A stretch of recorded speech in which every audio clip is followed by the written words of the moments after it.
When two powerful nations collide in disagreement, the world watches the headlines, the television debates, the fiery statements. People talk about the latest policy change, the cancelled visit, the public accusations as if those were the cause. But those are just the symptoms. The truth, the real reason is buried much deeper. Every fallout, whether between two individuals, two companies, or two nations, has a root cause.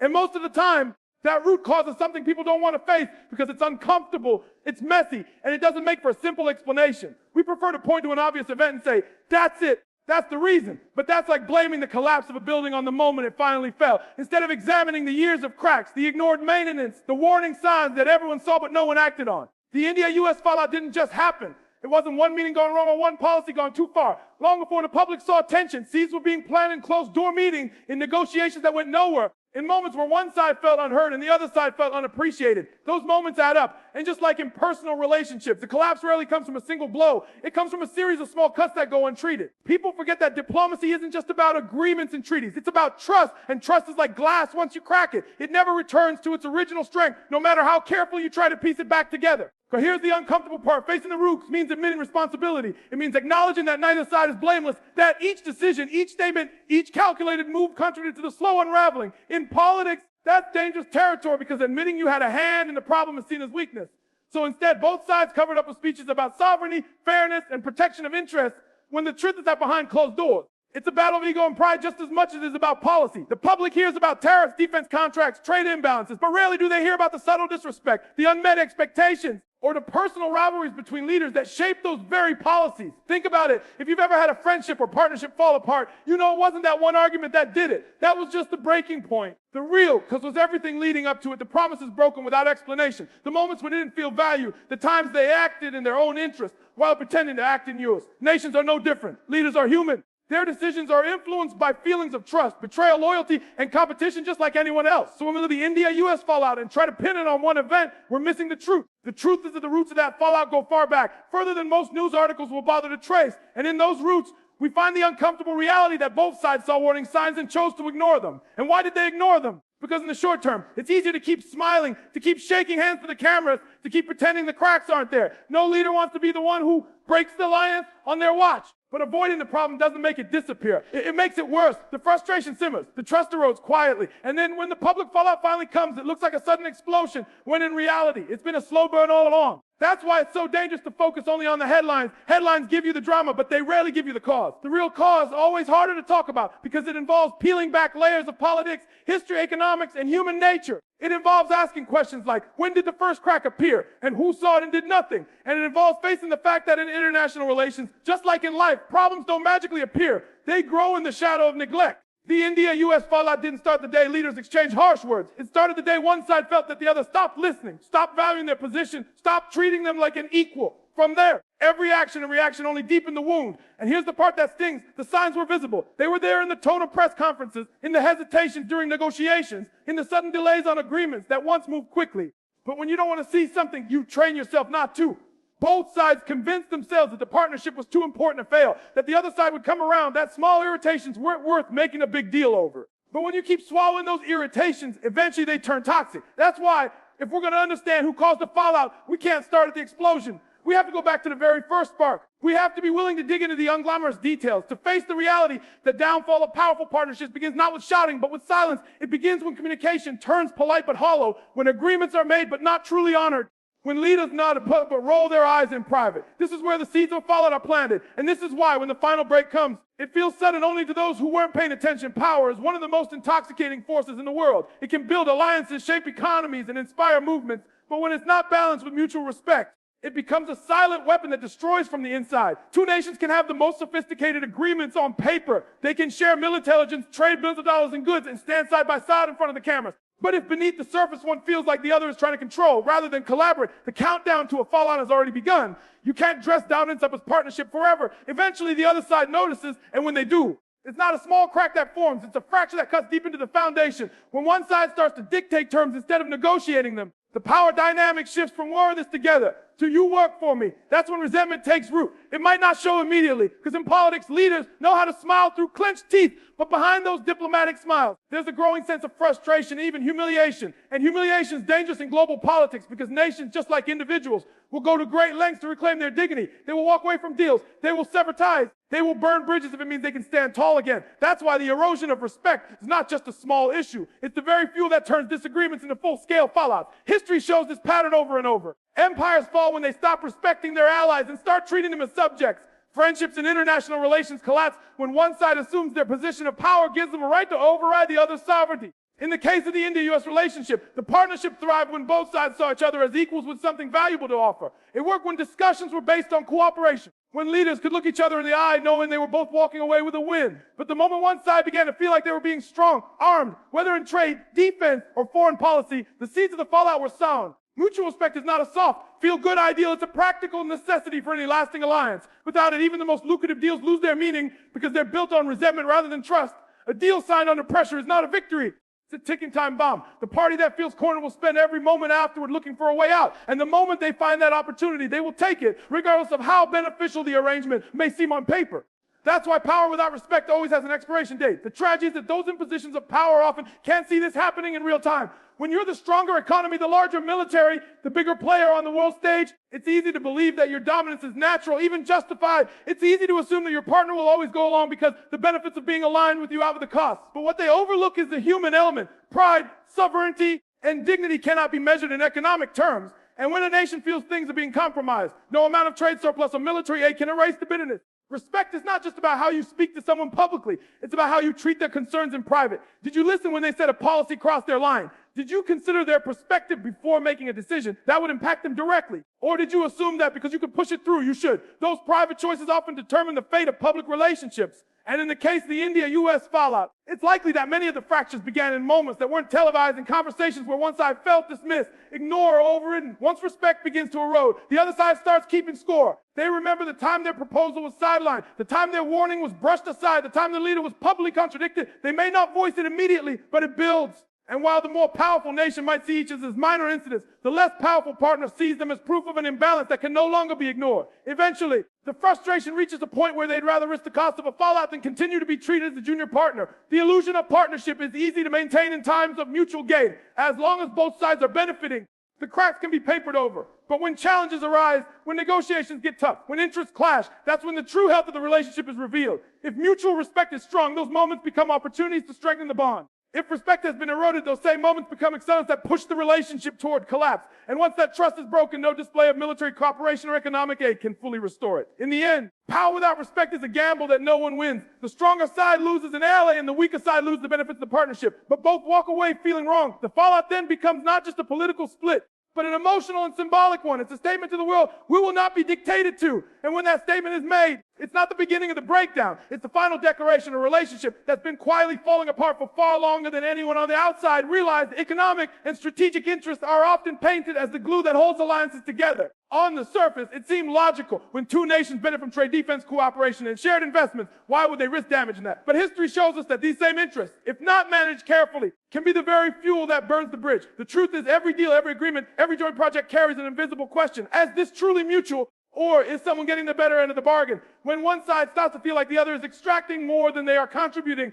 the partnership begins to shift from cooperation to exploitation and perception. Even if the numbers on paper look balanced, trade agreements can open doors for billions in commerce. But if one country feels its markets are being flooded, while its own products face restrictions, that door starts to feel one-sided. Defense pacts can promise security and stability, but if they come with strings attached that limit a nation's autonomy, that security starts to feel like a leash. Strategic investments in infrastructure, technology, or energy can be a win-win until one side notices that the project spent the investor far more than the host nation. In each case, the imbalance might be subtle at first, buried in legal clauses or overshadowed by short-term gains. But the resentment grows quietly in the background. The India-U.S. relationship has been built on a blend of economic cooperation and strategic alignment. There have been booming trade ties, tech partnership, and military collaboration that on paper should have made the bond unshakable. Yet these very channels can become points of friction when interests diverge. For example, the tech industry might be thriving between the two, but disputes over data security, intellectual property, or market access can sour the atmosphere. Defense cooperation might be strong, but disagreements over procurement term, technology transfer, or geopolitical commitments can make the smaller partner feel like they are paying too high a price for protection. Strategic interests are tricky because they are always shifting. A deal that made perfect sense 5 years ago may feel outdated or even constraining today. Global markets change, political climate shift, new alliances form, and suddenly what was once a shared goal starts to feel like a burden. When this happens, both sides face a choice: renegotiate in good faith or dig in and try to hold the other to the original terms. If they choose the latter, trust takes the hit. The side that feels trapped will begin looking for ways to free itself, even if it means straining the larger relationship. Economic ties are often sold to the public as proof of a strong alliance, but behind the scenes, they are also battlegrounds. Tariffs, sanctions, subsidies, and market regulations become weapons, each side using them to protect their own interests while accusing the other of unfair practices. The fallout doesn't come from a single tariff hike or one block shipment. It comes from the accumulation of these actions, each one a small reminder that you're looking out for your not us. And when the perception shifts from partnership to rivalry in the economic space, it often spills into the strategic space as well. Strategic cooperation in defense intelligence or geopolitics demands even more trust than economic ties. You can survive a trade dispute, but if you believe your strategic partner is making moves that endanger your security or undermine your position in the region, the damage runs deeper. It's not just about money at that point. It's about survival influence and national pride. If one side begins to feel that the other is using strategic cooperation to push them into conflict, commitments, or alignments that serve the partner's interests more than their own, the alliance begins to fray. The reality is that every economic and strategic decision between two nations carries both opportunity and risk. The opportunity is in creating shared prosperity and security. The risk is in creating dependency or imbalance that can be exploited. The problem arises when leaders fail to recognize or address the early signs of that imbalance. Maybe they're too focused on the short-term gains, or maybe they underestimate how much the other side values autonomy. Either way, when those concerns go unaddressed, they harden into grievances. In the case of India and the U.S., both nations have pursued their interests aggressively, as any sovereign nation should. But in doing so, moments have arisen where one side felt the other was gaining more from the arrangement. Whether in trade negotiations, defense agreements, or technology partnerships, the perception of an equal benefit erodes goodwill faster than almost anything else. And once that perception takes hold, it's no longer about the actual numbers, it's about trust. The mindset shifts from we're in this together to we have to protect ourselves from you. That shift is the real danger because it turns allies into wary competitors, even if they still share public smiles and sign agreements. Economic and strategic interests are powerful tools for building alliances, but they are double-edged swords. They can just easily create resentment as they can create unity. The difference lies in how they are managed, how openly both sides communicate about imbalances, and how willing each is to adjust when circumstances change. Without that flexibility, without that recognition that both sides must feel equally valued, the very foundation that was meant to strengthen the relationship becomes the weight that drags it down. Disagreement in itself is never the real danger in a relationship between nations. Two countries can disagree on policy, on trade terms, on military strategy, even on human rights, and still maintain a strong alliance. The danger comes when those disagreements are not communicated clearly, or worse, when they are communicated poorly. Miscommunication is far more destructive than disagreement itself because it doesn't just create a difference of opinion. It creates misunderstanding, misinterpretation, and mistrust. Once mistrust enters the picture, it doesn't matter how small the original issue was. It grows into something far larger than it ever needed to be. In the world of diplomacy, words matter in ways most people don't see. The tone of a statement, the choice of a single phrase, the timing of an announcement. These details can either reassure or provoke. A sentence that sounds harmless in one culture can be deeply insulting in another. A delayed response can be read as disrespect. A private concern made public too soon can be seen as a betrayal. When messages between two nations are not handled with care, the fallout can be swift and severe. This is because nations, like people, don't just hear what you say, they interpret what they think you mean. When the United States and India have sat across the table from each other, their disagreements have often been less of a threat than the way those disagreements were expressed. For instance, a tough trade negotiation can be productive if both sides feel heard. But if one side walks away feeling like the other dismissed their concerns, it plants the idea that partners aren't willing to truly listen. In politics, perception is reality. Even if the intentions were pure, if the perception is that the other side was consenting, evasive, or manipulative, the damage is done.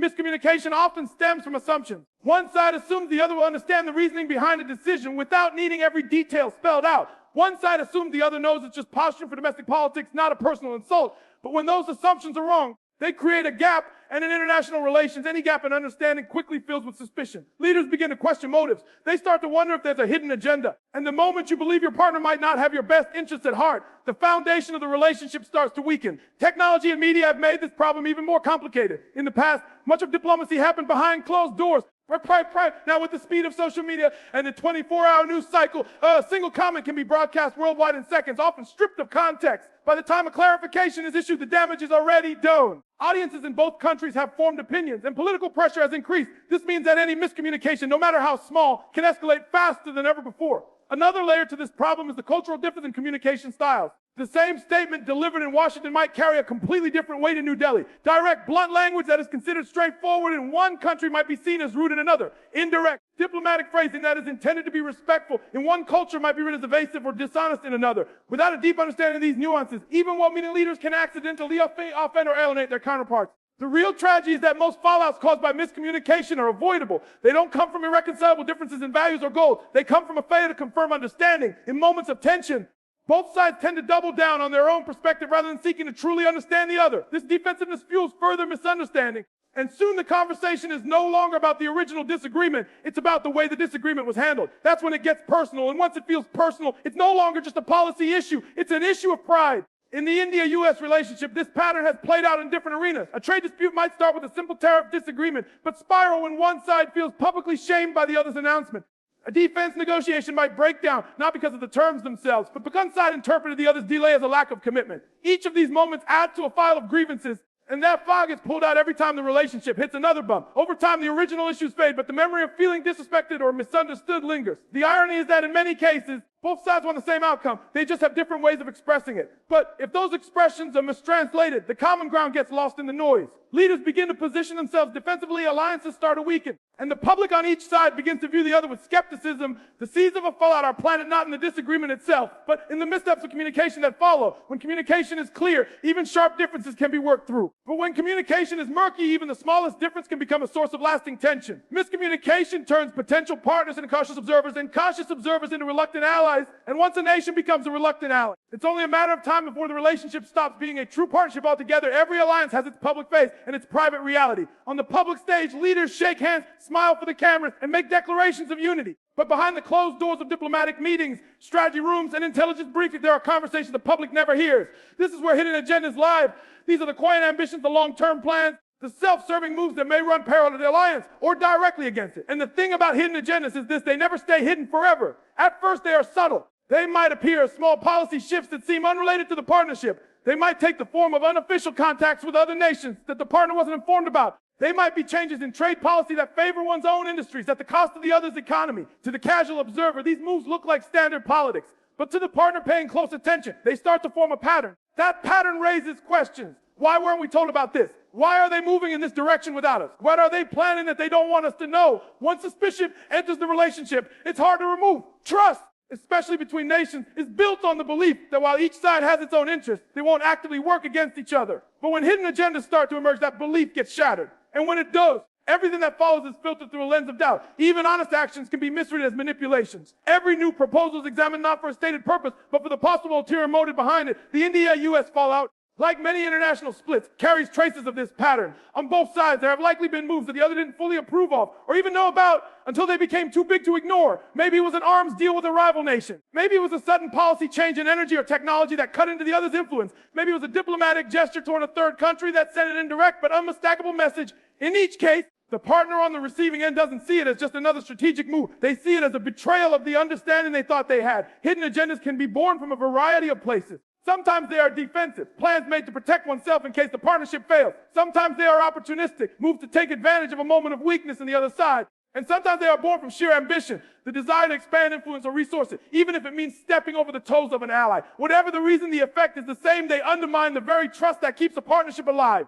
The reason these hidden moves are so dangerous is that they force the other side into a position of caution. Once you believe your partner has an agenda they aren't sharing, you start holding back yourself. You stop revealing your full plans. You stop relying on them for key support. You begin building your own backup strategies, which in turn look like hidden agendas to them. The cycle feeds itself until both sides are guarded against each other more than they are working with each other. And here's the thing. These agendas almost always come to light. In an age of satellites, intelligence networks, whistleblowers, and investigative journalism, nothing stays buried forever. When a hidden move is exposed, it doesn't just hurt the relationship. It confirms every suspicion the partner has been holding on to. At that point, the fallout is no longer about the specific act itself. It's about the fact that it was concealed. It's about the message that says, we didn't trust you enough to tell you. That message is far more damaging than any single policy decision. In the India-US dynamic, hidden agendas might have played out through shifting alliances, technology partnerships with competitors, or strategic military positioning in contested regions. Even if those moves were not meant to directly harm the other side, the lack of transparency turns them into threats in the eyes of the partner. And once something is seen as a threat,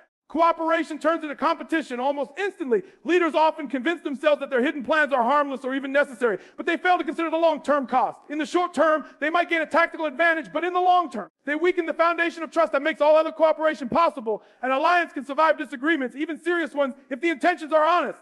but it struggles to survive when those disagreements are rooted in deceit or secrecy. The danger isn't just in what the hidden agenda achieves, it's in what it reveals about priorities. When a partner discovers a move that clearly benefits one side at the expense of the other, it forces them to reconsider the entire relationship. It makes them wonder how many of the hidden plans have already been carried out, how many are in motion right now, and how many are still being drafted in secret. That doubt lingers, and it colors every conversation going forward. Once that shift happens, it's not just a partnership anymore. It's a chess match. Every word, every handshake, every deal is analyzed for the advantage it might conceal. And when a partnership turns to a chess match, the end game is rarely in favor of unity. Instead of building together, both sides are plotting their next move, protecting their own pieces, and waiting for the other to make a mistake that justifies walking away for good. When a fallout happens, the instinct for most leaders, most nations, and frankly, most people is to find someone to blame. It's almost human nature to point a finger because it's easier than looking in the mirror. In the heat of a political split, accusations fly. Press statements are crafted with sharp edges. And each side crafts a narrative that paints themselves as the victim and the other as the aggressor. This is the blame game, and while it might satisfy the need to protect one's image, it does nothing to repair the damage.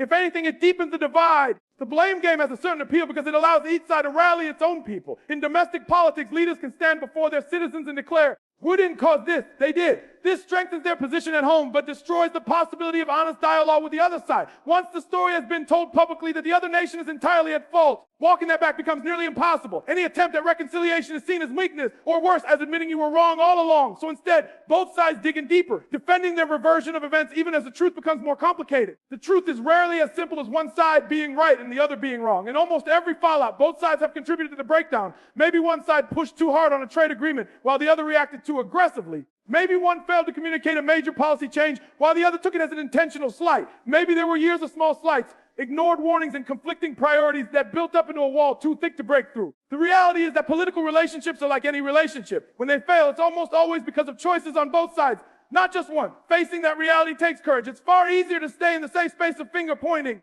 A leader who shares some responsibility risks criticism at home, risks being seen as weak, and risks handing the other side a propaganda victory. But the leaders who are able to rise above the blame game, the ones who choose truth over ego, are the ones who have a chance at rebuilding. That's because acknowledging your own role in a breakdown opens the door to solutions. It signals that you're more interested in fixing the problem than winning the argument. The India-US fallout offers a clear example of how the blame game can overshadow the truth. In the aftermath, both sides likely issued statements carefully crafted to put the responsibility squarely on the other. Every disagreement is framed as a reaction to the other's provocation. Every policy shift is justified as necessary because of the other side's actions. This tit-for-tat narrative might win over domestic audiences, but it locks the relationship into a cycle where neither side can make the first move toward reconciliation without appearing to give in. Blame also has a way of distorting memory. When you're focused on proving that the other side is at fault, you start selectively remembering events in a way that supports your argument. You remember the times they walked away from the table, but forget the times you refused to compromise. You recall the harsh words they spoke in public, but get the private moments where you might have done the same. Over time, this selective memory becomes the official story, and once a story becomes official, it becomes almost impossible to challenge without being accused of betrayal. The real loss in all of this is the opportunity to learn. Every fallout, no matter how painful, contains lessons that could strengthen future alliances if those lessons are faced honestly. When leaders choose truth over blame, they can ask the important questions. Where did communication break down? Which agreements were unclear or unrealistic? What warning signs were missed? What could each side have done differently? These are the questions that lead to growth, but they can only be asked when the need to assign fault is set aside. Blame is a shield, and like all shields, it can protect you in the short term, but also limit your vision. While you're holding it up, you can't see the full picture. You can't see the possibilities for rebuilding trust. You can't see the potential for a stronger, more balanced partnership. And perhaps most importantly, you can't see your own role, ensuring that the same mistakes aren't repeated in the future. The shield may make you feel safe now, but it keeps you trapped in the same conflict you're trying to escape. Choosing truth over blame is not about taking all the responsibility. It's about taking your share. It's about acknowledging that while you may not have started the fire, you might have added fuel to it. It's about recognizing that even in the moments where the other side acted unfairly, there were still opportunities for you to act differently, to communicate better, to de-escalate rather than escalate. This mindset doesn't guarantee reconciliation, but it does create the possibility for it. And in politics, as in life, possibilities are worth protecting. Because once they're gone, the only thing left is a permanent divide that could have been avoided if the truth had been faced sooner.